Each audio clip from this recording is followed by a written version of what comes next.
estudio del libro de Daniel, una luz para nuestros días.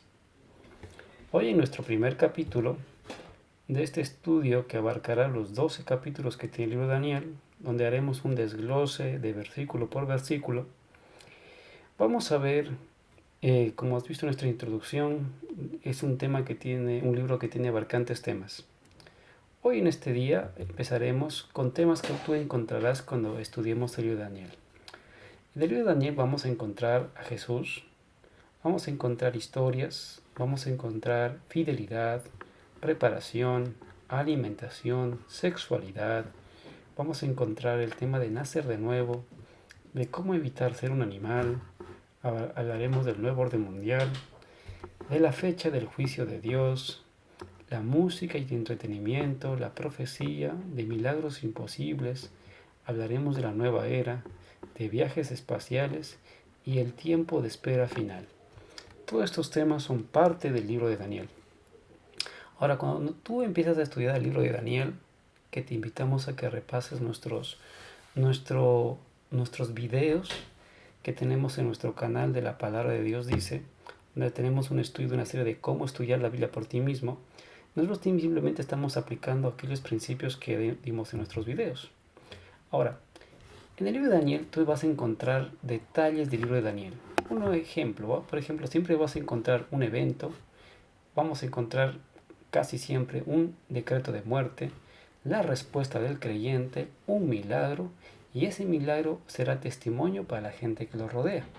Este es uno de los detalles que aparece en el libro de Daniel. Otro detalle también del libro de Daniel que hay que considerar, que este libro no está en orden cronológico, no está en orden. Tiene historias con paralelismo. ¿Sí? Hay profecías específicas y se desarrolla también este libro a lo largo de dos imperios, Babilonia y Medo-Persia. Esos son los detalles también que tenemos que tomar en cuenta cuando empezamos a estudiar el libro de Daniel. Ahora vamos a empezar nuestro estudio después de tomar en cuenta aquellos pequeños detalles. En el versículo 1.1 de Daniel 1.1, dice así: en el año tercero del reinado de Joacim, rey de Judá, vino Nabucodonosor, rey de Babilonia, a Jerusalén y la sitió. Si nosotros vamos leyendo la escritura a lo largo de tu estudio personal, te vas a dar cuenta que siempre Israel ganó batallas. Aunque ellos fueran inferiores en número, cuando ellos estaban de la mano de Dios, no había quien se les ponga enfrente. Pero en este caso, la historia nos cuenta que vino Nabucodonosor y sitió Jerusalén. ¿Vale?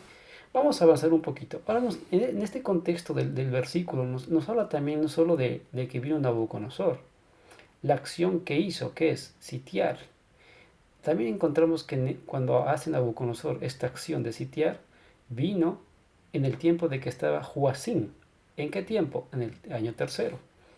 Ahora, cuando nosotros, si tú tienes ahí nuestro capítulo que se llama Referencias Marginales, si tú revisas las referencias marginales que tienen todos, o bien a un lado de la Biblia, de la misma página, o en los pies de página, vas a encontrar que si revisas Segunda de Reyes, estas serían las referencias marginales, Segunda de Reyes 23, del 36 al 37 hasta el 24.1, y Segunda de Crónicas 36, del 5 al 7, vas a encontrar que, como un pequeño resumen de todo eso, vas a encontrar que Joacim hizo lo malo ante los ojos de Dios. Segundo, que fue llevado cautivo y llevado con cadenas. Y que Nabucodonosor se llevó los utensilios para el templo, para su templo, para sus dioses. Para él fue la victoria. Pero tras de esa victoria que Nabucodonosor pensaba que tenía, estaba la mano de Dios también. Ese es uno de los detalles importantes. Por eso es importante siempre revisar las referencias marginales para ver los contextos. ¿Sí? Entonces aquí tenemos el rey Joacim hizo lo malo, entonces entendemos por qué es que vino Nabucodonosor, hizo lo malo, es llevado cautivo, y en este caso Nabucodonosor destruye el templo y se lleva los utensilios. Ahora, también es importante entender, otro detalle también que es importante porque la Biblia está llena de detalles, es que tanto Joacim, Daniel, Jeremías y el profeta Ezequiel, en este caso, todos ellos van a ser de alguna manera, van a ser contemporáneos, van a compartir un espacio de tiempo. Jeremías se quedó con con las personas que dejó Nabucodonosor en la zona donde él conquistó, en la zona de Israel. Ezequiel está con los cautivos que Nabucodonosor lleva a Babilonia, ¿sí? Y Daniel está en la corte. Joacín obviamente es el rey. Entonces aquí tenemos personajes que van a vivir contemporáneamente en lo mismo. En Jeremías, pues, hace lo que hace es llamar la atención al pueblo de Israel. En este caso, y el profeta Ezequiel es no solo llamar la atención al pueblo, sino darles esperanza de que esto un día se iba a acabar. Y Daniel obviamente fue el que iba a dar testimonio en la corte. De alguna manera Dios puso a todos ellos en puntos estratégicos porque Dios tenía un plan. Vale, cuando vemos el libro de Jeremías, porque hay que mirar el contexto, en este caso solo en el primer versículo que estamos viendo, Jeremías, más o menos, si contextualizáramos los mensajes que mandó, fue: les enviamos profetas, dice así, volveos por favor, y la conclusión es que nunca oyeron, nada que oír, decía Jeremías. Ahora, es importante que ver que Jeremías intentó advertirle al pueblo de Israel que retroceda sus pasos, y Dios quiso que no fuera así. O sea, quería hacer algo, pero lamentablemente el pueblo de Israel no respondió. Aquí también tenemos al profeta Ezequiel de alguna manera, que como hemos comentado, estaba con los cautivos, y el que también recibió visiones de parte de Dios. Y es curioso que en este caso a Jeremías se le da una información.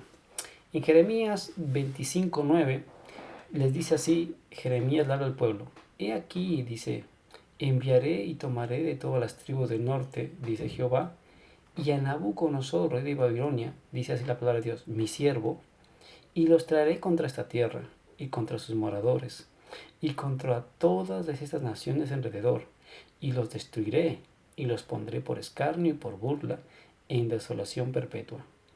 En Jeremías 25, 10 al 11, ya nos explica un poquito más. Nos dice así: y toda esta tierra será puesta en ruinas y en espanto, y servirán estas naciones al rey de Babilonia 70 años. ¿Sí? Entonces aquí nos habla, Jeremías ya le advirtió al pueblo que iba a haber esos 70 años de cautividad. Ahora, si nosotros hacemos un cuadrito, tenemos el inicio del cautiverio, la consecuencia de la rebeldía fueron sus 70 años. En ese tiempo iba a haber un final para que el pueblo pueda regresar, por eso viene el tema de Esdras y Nehemías, a la vuelta, en este caso con Medo Persia. Y vamos a ver que durante esos 70 años Daniel vivió, ¿sí? Vivió Daniel, pudo vivir ese cautiverio, en este caso en la corte de Nabucodonosor.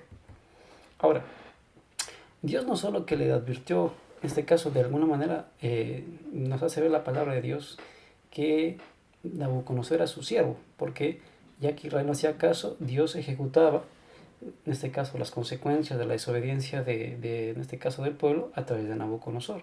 Pero también Babilonia iba a tener su pago, porque también cometía infracciones, en este caso, a la ley.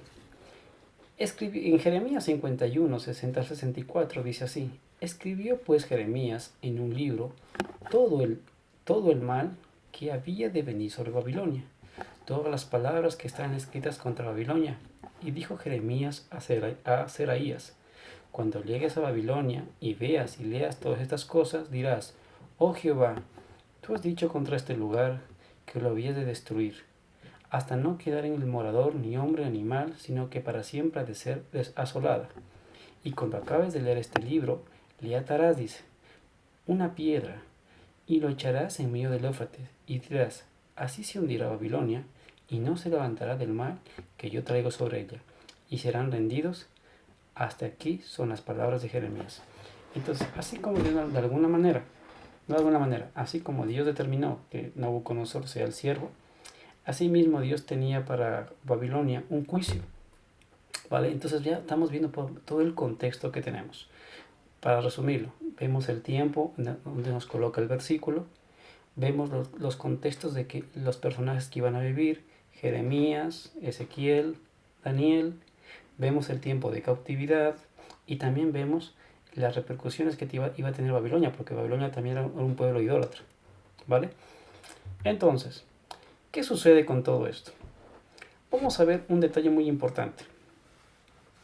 En el segundo libro de Macabeos, que es un libro apócrifo, pero también es un libro histórico, nos cuenta lo siguiente.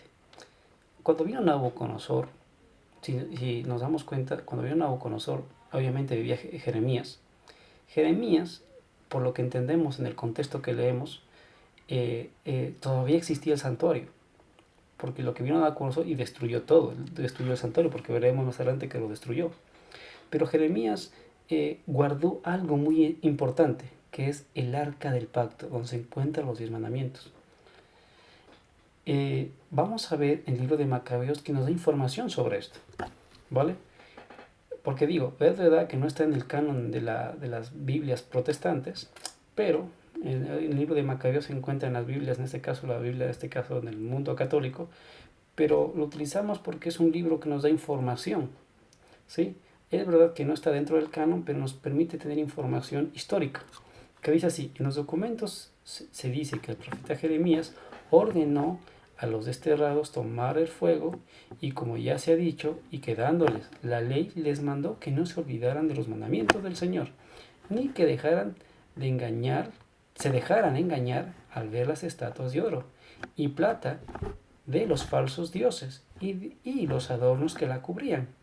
Y les dijo otras muchas cosas para recomendarles que no abandonaran la ley, porque si revisas todos los profetas, siempre el problema está con la no obediencia a la ley, que casualmente hoy se sigue repitiendo en otros días. Y dice y añade así en el siguiente versículo: estaba escrito también en ese documento que el profeta, por instrucción de Dios, se había hecho acompañar por la tienda del encuentro con Dios y el arca de la alianza, y que se había dirigido al monte desde el cual Moisés había visto la tierra prometida por Dios, y que al llegar allí Jeremías había encontrado una cueva en la que depositó el arca de la alianza, la tienda y el altar de los inciensos, después de lo cual tapó la entrada. Algunos de los acompañantes volvieron después para poner señales en el camino, pero ya no pudieron encontrarlo. Entonces aquí nos muestra lo interesante de todo esto que nos hace ver este libro de los Macabeos, es que Jeremías guardó el arca del pacto. Y el arca del pacto, si lo vemos, está la legislación de Dios, porque cuando abrimos el arca encontramos tres cosas: la vara de Aarón, encontramos el bote de maná, pero encontramos los 10 mandamientos, el cual es la legislación de Dios, la regla por la cual seremos juzgados. Ese lugar no cayó en las manos de Nabucodonosor. Dios, a través de Jeremías, lo escondió. Y la pregunta: ¿todavía se encuentra en este planeta esa arca? Pero vamos a ver un poquito más. Dice así: y Jeremías, al saberlo esto, los reprendió diciéndoles: ese lugar debe quedar desconocido hasta que Dios tenga compasión de su pueblo y vuelva a reunirlo. Entonces el Señor hará conocer nuevamente esos objetos, y aparecerán la gloria del Señor y la nube, como aparecieron en tiempos de Moisés, cuando Salomón pidió al Señor que el templo fuera gloriosamente consagrado. Bueno, en el contexto, en este caso, el libro de los Macabeos, nos hace ver lo siguiente: que esa arca está guardada.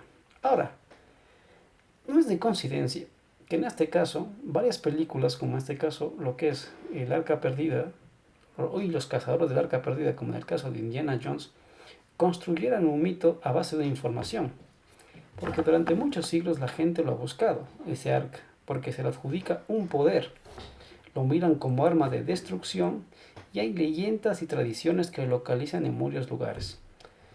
En el próximo capítulo veremos la investigación de un arqueólogo cristiano que pudo llegar lo más cercano debido a la información que existe.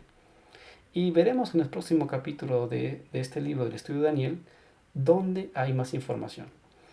Ahora, solo hemos visto el primer versículo y solo estamos sacando el contexto, porque el primer versículo nos dice que simplemente vino Nabucodonosor en el tiempo de Joacim y ejecutó, como dice Jeremías, porque en este caso Nabucodonosor fue el siervo de Dios, para ejecutar sus planes. Ahora, en nuestro próximo capítulo pasaremos a revisar el próximo versículo y a dar la información sobre qué pasó sobre el arca del pacto, porque todavía hay una información que te puede llamar la atención y te sorprenderá. Así que te esperamos en nuestro próximo capítulo de El Estudio de Daniel. Bendiciones. Hasta pronto.